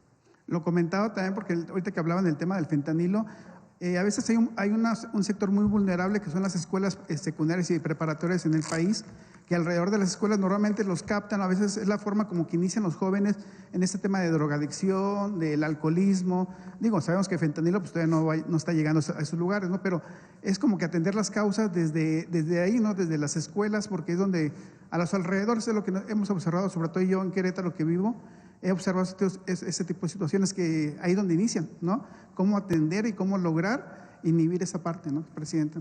Sí, por eso estamos yendo a las escuelas. Vamos a ir a secundarias principalmente y a educación media superior,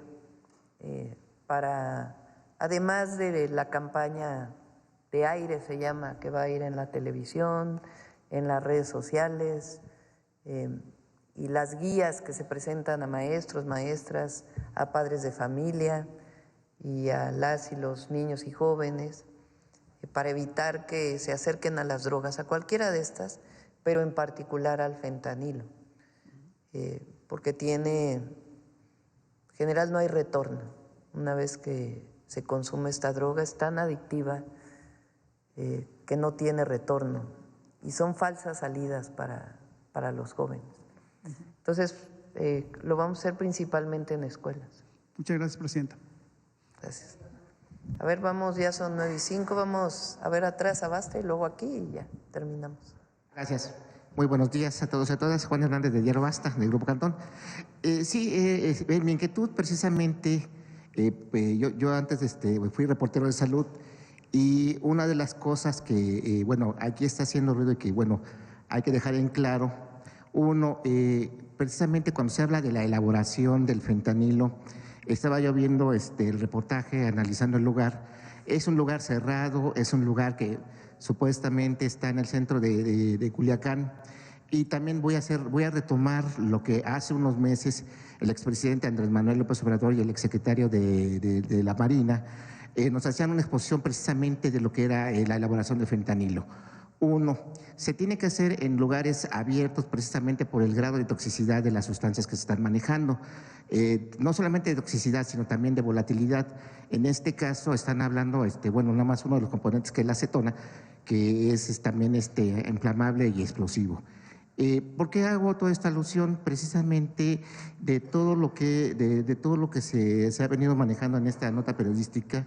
Habla de un cocinero que llega incluso con un cigarrillo en la mano, de un lugar cerrado. Aquí precisamente que me gustaría que alguno de los especialistas, o en este caso que nos expuso de la elaboración, el simple hecho de haber llegado a un lugar cerrado, a un lugar sin la protección, ¿qué tipo de protección tendría que haber utilizado en este caso la reportera o el reportero o el fotógrafo precisamente para tomar las fotografías? Estamos hablando de una careta industrial, una mascarilla industrial para filtrar los gases. Eso es por un lado. Por el otro, estamos hablando cuando hablamos de las mucosas, estamos hablando de nariz, estamos hablando también de lo que es los ojos, estamos hablando de protección, especial. Estamos hablando aquí de una fabricación de gas, con una alta concentración de gases muy tóxicos.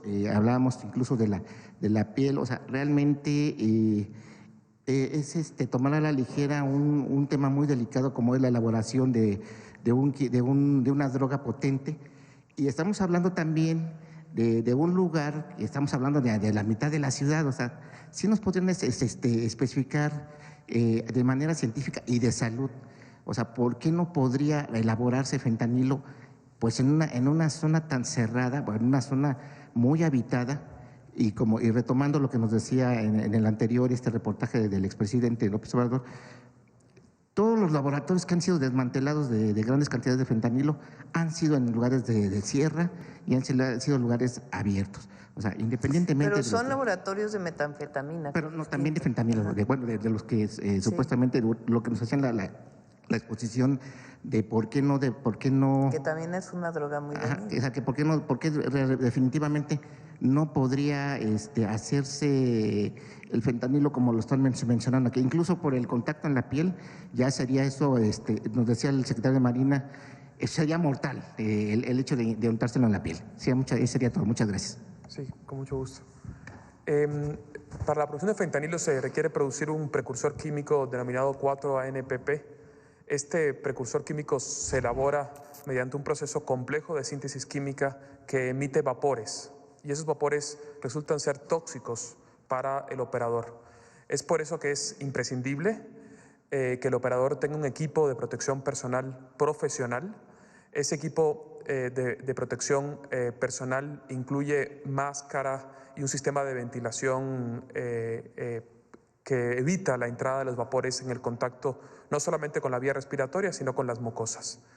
Como usted lo acaba de decir, es poco creíble que en una cocina doméstica se puedan producir este tipo de sustancias, y el sistema de extracción para los vapores que se generan en la producción del 4-ANPP, como pueden ver, era un pequeño ventilador doméstico que no tiene capacidad de extracción de los gases propios de la síntesis química.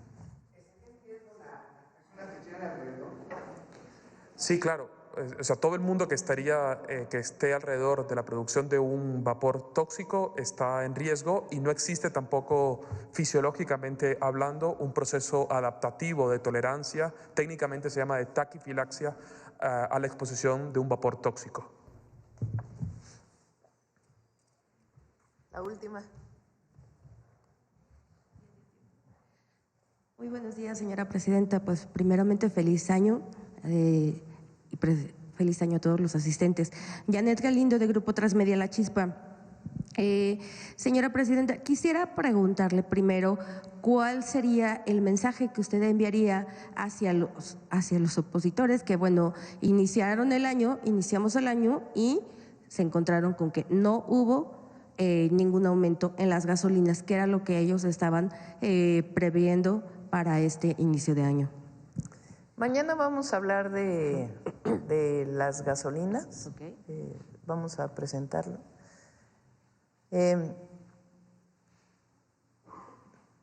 No tiene nada de fundamento las críticas que hacen. Por eso les digo, en vez de, ¿por qué no inician un proceso de autocrítica?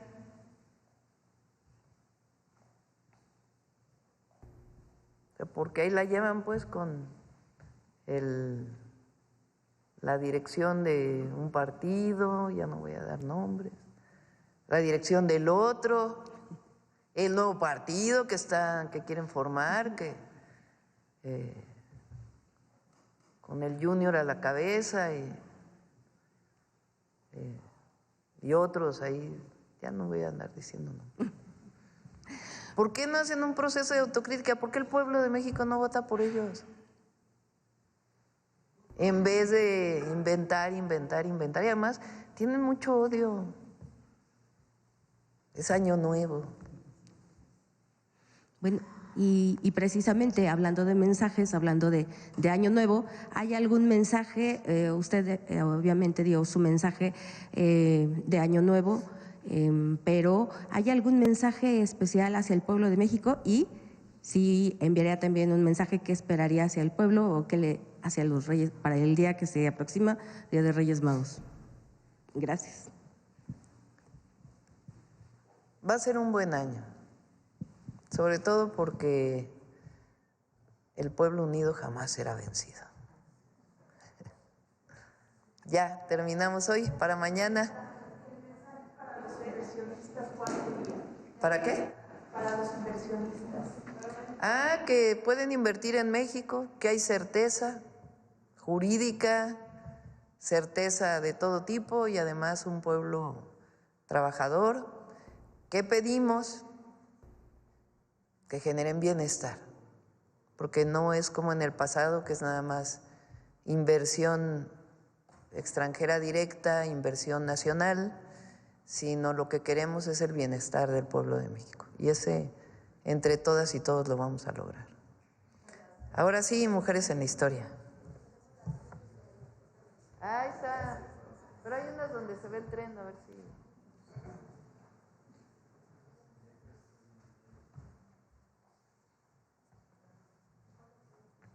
Mañana las pasamos. Adelante. Tenga un excelente año. Gracias. Buenos días, feliz año a todas y a todos. El día de hoy vamos a hablar de una mujer que transitó, que vivió en Palacio Nacional. Podemos imaginarla hace 154 años, también cruzando estos patios, recorriendo estos pasillos, seguramente en este salón, viviendo en este lugar. ¿De quién se imaginan que vamos a hablar? ¿De quién? Exactamente, Margarita Maza Parada. La oaxaqueña Margarita Maza Parada murió un día como hoy, en 2 de enero de 1871, pero no falleció aquí en Palacio. Justo por las condiciones de frío que sentimos en este momento, el médico le recomendó que para que no afectara más a su salud, fuera a una casa de descanso que tenía la familia, en ese momento en San Cosme, considerada ya como fuera de la capital, y ella fallece en este lugar. Conozcamos más sobre esta importante mujer en las transformaciones de nuestro país. Ella fue Margarita Maza Parada. Margarita Maza Parada nació en la ciudad de Oaxaca el 28 de marzo de 1826. A los 17 años se casó con el abogado zapoteco Benito Juárez. Desde ese momento, no solo compartió la vida familiar con su esposo, sino también las ideas liberales y republicanas. Fue su compañera solidaria y además una importante colaboradora. Así ocurrió cuando, víctima de la persecución de Antonio López de Santa Anna, Benito Juárez fue desterrado del país y se refugió en Nueva Orleans. Entonces, Margarita mantuvo a sus hijos tejiendo ropa y atendiendo un expendio de pan en Etla, al mismo tiempo que enviaba información y recursos a su marido.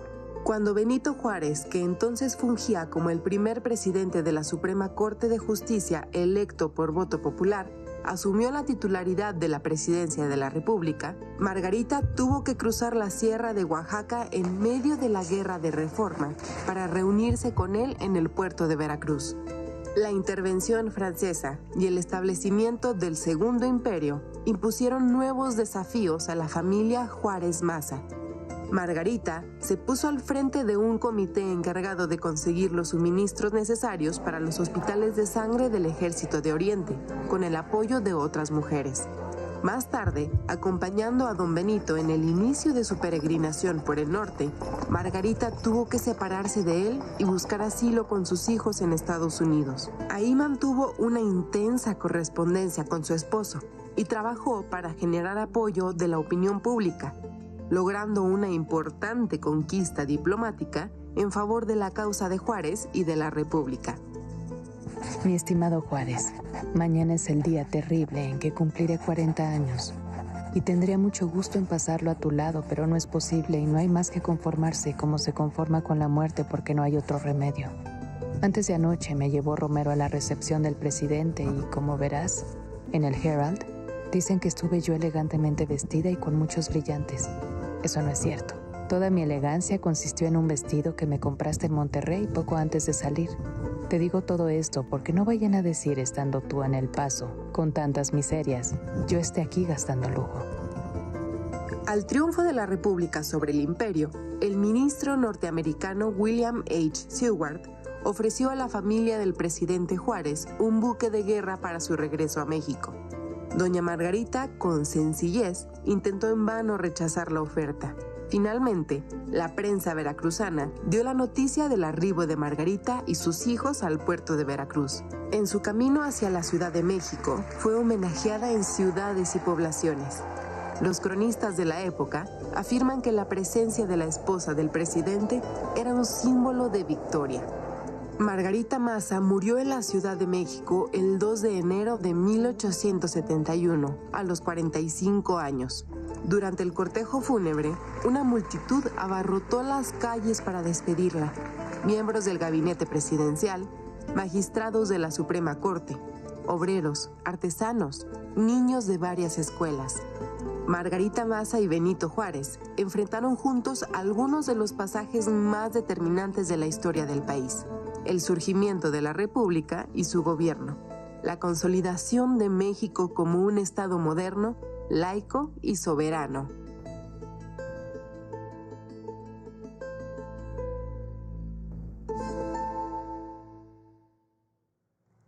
Así es, a Margarita le tocó vivir, pues básicamente los procesos convulsos del siglo XIX de nuestro país. Le toca enfrentarse a las intervenciones extranjeras, la Guerra de Reforma, el Segundo Imperio, la República restaurada. Ella muere a los 44 años de edad, casi cumplía los 45, nace un 28 de marzo de 1826, es decir, que el siguiente año estaremos conmemorando el bicentenario del natalicio de Margarita Maza Parada. Por lo tanto, va a ser un muy buen momento para que recuperemos su historia, que como podemos dar cuenta, no solamente fue la compañera de Juárez, sino podemos incluso pensar en ella como una mujer diplomática. Su presencia en Estados Unidos da el reconocimiento de este gobierno cuando estaba el Segundo Imperio. Además, le toca vivir las vicisitudes de una mujer mexicana enfrentándose a estas guerras, como las pérdidas de sus hijos por el frío en Nueva York mientras estaba en el exilio. Es muy recomendable que leamos la correspondencia que mantuvo con Benito Juárez. Podemos dar cuenta de sus pensamientos, de sus sentimientos y sobre todo de ese dolor también como mujer, como madre, pues al enfrentar la pérdida de sus hijos. Los funerales también tuvieron como característica la forma en la que ella vivió, con sencillez, muy modesta. El funeral se lleva a cabo en Serapio Rendón, la calle, en San Cosme, es decir, pese a que era mujer de Estado, su funeral se da de una manera muy sencilla y bueno, y actualmente sus restos descansan en el actual Museo Panteón de San Fernando, donde les digo, seguramente el siguiente año habrá importantes conmemoraciones por el bicentenario de su natalicio. Les deseo otra vez que tengan todos excelente año 2025. Gracias. Feliz año a todos y todas. Nos vemos mañana. Buen día.